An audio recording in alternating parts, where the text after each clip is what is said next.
Bonjour, j'espère que vous allez très bien. Moi, je vais très bien. Ça, c'est la deuxième partie de la vidéo, hein. Comme vous pouvez le voir, il y a eu la première partie. Et dans la première partie, on a montré les 5 choses, oui, les 5 choses, chers hommes, que vous devez avoir l'habitude de faire pour votre femme. Quand tu as l'habitude de faire ça, maintenant, là, je vais te dire comment faire crier involontairement ta femme. Quand tu as l'habitude de faire ça, comment lui faire crier involontairement? Moi, je ne parle pas des histoires là où ta femme, elle va simuler. Quand elle va voir que tu es en train de bosser sur elle, quand tu es en train de, quand l'outil est dans la fleur et qu'elle est déjà fatiguée et qu'elle veut que tu puisses finir, elle commence à assimiler. Elle commence à faire « Ah, c'est bon, c'est bon, c'est doux, alors que ce n'est pas bon. Alors que non, elle veut juste que tu puisses finir. » Ça, c'est simuler. Mais je vous dis que comment tu peux faire pour qu'elle puisse crier involontairement. Crier involontairement, c'est-à-dire qu'elle-même, elle est dépassée. Elle-même, elle a un plaisir qu'elle ne peut pas dépasser, un plaisir qu'elle ne peut pas exprimer autrement à part crier, donc à part trembler. C'est à ce moment-là que tu vas voir tout son corps tremble. Voilà. Toi-même, ça va te faire du bien, toi, cher homme. Parce que son corps va subir un changement brusque. Hein? C'est vraiment important. La première des choses, il faut commencer par bien la caresser. Donc, tu commences par caresser ta femme. Déjà, vous avez cette complicité que j'ai dit dans les 5 points que j'avais parlé au départ. Maintenant, pour la faire créer, il faut bien la caresser. Il faut bien la caresser. Tu la caresses jusqu'à ce que ta femme, vraiment, elle se sente dans un état exceptionnel. Et quand tu la caresses comme ça, prends les lubrifiants. Prends les lubrifiants. Quand tu prends ces lubrifiants-là, tu mets dans tes mains. Commence à masser sa poitrine avec les lubrifiants. Parce que quand tu mets les lubrifiants sur sa poitrine, en fait, ça fait glisser. Et quand ça va faire glisser comme ça, continue à la masser à la poitrine avec les lubrifiants, cher homme. Masse-la avec les lubrifiants. Masse-la, donc touche-la, en fait, caresse-la avec les lubrifiants. Caresse-la très très bien, à l'embrasser fort. Donc quand tu es en train de la caresser la poitrine avec les lubrifiants, il faut l'embrasser. D'ailleurs, je ferai une vidéo de comment embrasser. Parce que oui, il y a beaucoup d'hommes ou même des femmes qui ne savent même pas comment embrasser. Il y a aussi des stratégies d'embrasser. Il y a la manière d'embrasser ton mari ou d'embrasser ta femme pour qu'il puisse aussi se trouver dans un autre état. Je ferai la vidéo dessus. Donc tu l'embrasses, tu es en train de masser sa poitrine et tu es en train de caresser sa poitrine avec les lubrifiants. Donc tu continues à toucher comme ça, touche les lubrifiants, tu touches même avec au niveau de son ventre. Rajoute un peu de lubrifiant sur son ventre. Touche, continue à toucher, cher homme. C'est pour ça que je vous ai fait des exercices. Il faut que vos doigts là fonctionnent. Parce que la plupart des fois, vous pensez que votre atout, c'est votre outil. Oui, l'outil, oui, c'est bien. On aime ça quand ça entre dans la fleur. Mais il faut savoir que les doigts là et les mains, ça doit faire beaucoup de travail. Et c'est vraiment, ça fait du bien. Donc, quand tu as massé partout là, prends maintenant les lubrifiants. Tu vois les maillots de sa fleur. Au niveau de son maillot, mets beaucoup de lubrifiants sur son maillot. C'est-à-dire que sur son maillot là, quand tu as mis beaucoup de lubrifiants, commence à toucher son maillot. Je ne dis pas que tu es vers les grandes lèvres.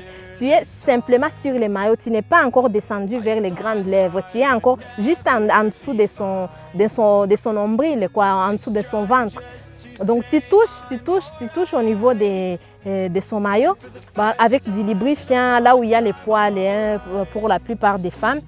Tu touches dessus et puis tu prends les lubrifiants, tu fais descendre les lubrifiants vers ces grandes lèvres et les petites lèvres. Beaucoup de lubrifiants. Étant donné que les lubrifiants vont faire glisser, donc le temps que tu es en train de la toucher, tu es en train de la regarder ses réactions, regarde la communication, regarde comment son corps, l'information que son corps est en train de te donner. Continue à regarder ça. Et puis en même temps, tu es en train de toucher au niveau avec des stratégies extraordinaires.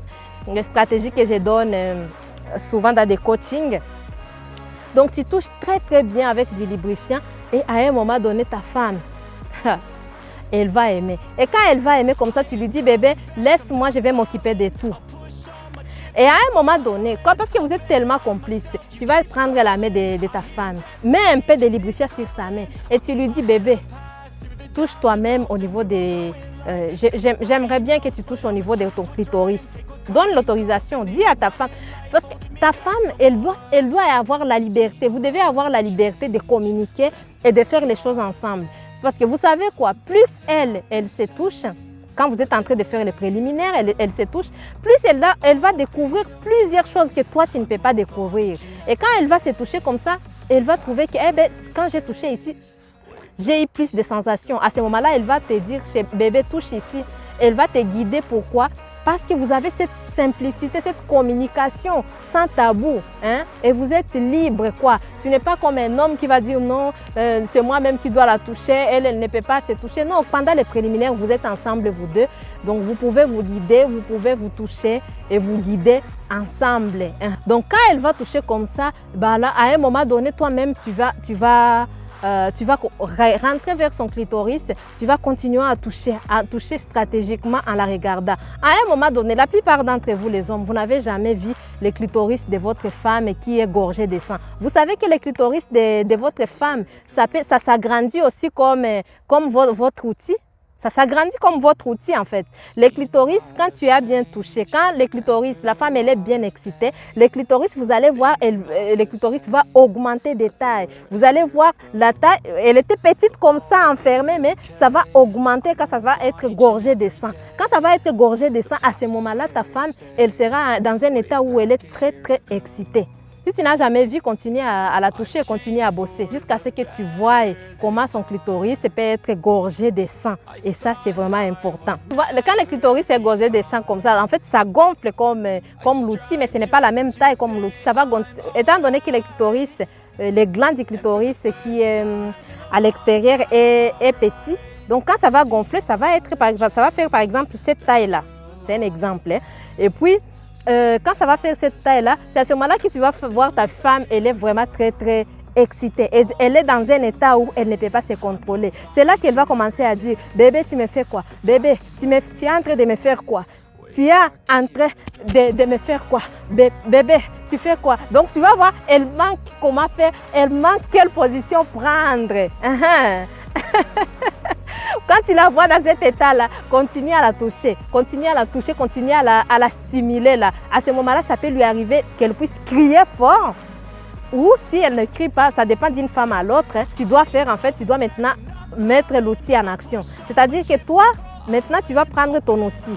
L'outil que tu as là, hein, soit tu prends la main de ta femme qui est déjà remplie de lubrifiant. La main de ta femme va te passer sa main sur ton outil. Donc, du coup, pour que ton outil aussi puisse avoir un peu de lubrifiant. Ou bien toi-même, tu mets un peu de lubrifiant sur ton outil. Et quand tu vas faire entrer l'outil dans la fleur, il faut que tu touches sur les clitoris qui est déjà gonflé. En fait, quand tu touches comme ça, aïe, aïe, aïe, aïe, oh, j'ai même chaud à force de parler de ça. Ah, j'ai chaud, franchement. Donc, quand ça va toucher là comme ça, donc ça va glisser encore ta femme. Elle va dire, oh, mon mari, tu fais quoi? Bébé, tu fais quoi? Et à ce moment-là, c'est que tu vas faire maintenant. Tu vas commencer à faire les mouvements. Fais les mouvements de va-et-vient à l'intérieur. Hein? Tu vois les mouvements de va-et-vient que tu vas faire. Donc, tu vas faire les mouvements. Ça dépend. Hein? Là, en tout cas, c'est à toi de gérer si tu éjacules précocement ou pas. Ça dépend d'un homme à l'autre. Hein? En tout cas, je vais juste te donner en général. Mais quand tu éjacules précocement, il y a la stratégie qu'il faut faire pour éviter d'éjaculer, quoi. Donc là, ce qu'il faut faire, il faut maintenant commencer à faire la pénétration. C'est-à-dire que tu entres à l'intérieur, tu sors. Tu entres à l'intérieur, tu sors. À chaque fois, tu es en train de frotter sur son clic-clic. À chaque fois, en fait, l'outil qui est chaud, qui est en train de frotter sur son clic-clic qui est déjà gonflé. Hein? À ce moment-là, ta femme, elle va crier. Là, ce n'est pas toi qui vas lui dire crie, ce n'est pas toi, non, c'est elle-même qui va commencer à crier, c'est elle-même qui va commencer à gémir, c'est elle-même qui va commencer à faire des cris même que tu n'as jamais entendus depuis que vous êtes ensemble. Hein? À ce moment-là, quand tu sens que la situation devient critique et qu'elle aime beaucoup, à ce moment-là, il faut commencer maintenant à faire des coups secs. Là, tu es en train de... Donc, c'est elle qui est en bas, c'est toi qui es au-dessus. Tu commences à faire maintenant les coups secs. C'est-à-dire quoi? Quand tu fais une pénétration, en fait, tu fais la pénétration, tu es dedans, tu fais tiens, donc tu fais comme si tu rentres, boum, comme si tu rentrais dans elle et que comme si la fin de ton outil touche vers son clic-clic. Comme si la fin, donc l'extrémité du côté du ventre touchait vers son clic-clic. Aïe, aïe, aïe, aïe. Ça sera tellement doux, tellement doux. Donc tu fais ces pénétrations. Donc en fait, tu fais ces pénétrations, c'est quand. Donc tu fais doux. Donc en fait, tu es en train de faire des coups secs. Cette femme-là, elle va crier. Et toi qui dis qu'elle ne crie pas, ce jour-là, elle va crier. Elle qui ferme souvent la bouche. Elle qui, je ne sais pas pourquoi elle s'est fait timide. Ce jour-là, ça ne sera pas elle qui vit, ça ne sera pas elle qui crie, mais c'est le plaisir qui criera dans elle. Et tu trouveras une autre femme et ça sera important. Et après, tu vas changer des vocabulaires. Tu vas dire, hey, ma femme, elle crie bien. Hein? Encore, il y a beaucoup de femmes encore qui vont pleurer. En fait, elle a plus de plaisir tellement qu'elle a crié. Elle va commencer à pleurer tellement que c'est doux. Tellement que c'est bon, elle va commencer à pleurer. Hein? Il y a celle qui va même te griffer un peu sur le dos, tellement que c'est doux. Donc faites ça, cher homme. Faites toutes ces stratégies que je vous ai dit. Et n'hésitez pas à revenir pour témoigner. Hein? Parce que je vous vois là. Dites-moi ce que vous en pensez en commentaire. Est-ce que vous avez déjà fait crier votre femme? Quand je dis crier, je parle bien des cris et des vrais cris. Ce n'est pas des similés. Hein? Des cris qu'elle n'a pas contrôlés. Est-ce que elle a déjà crié votre femme? Dites-moi tout en commentaire et moi ça me fera plaisir de vous lire. Donc je vous dis à très bientôt. Pour ceux qui ne sont pas abonnés, abonnez-vous pour ne pas rater tout ce qu'on fait ici. Je vous dis à très bientôt pour une nouvelle vidéo. Je vous fais des gros bisous.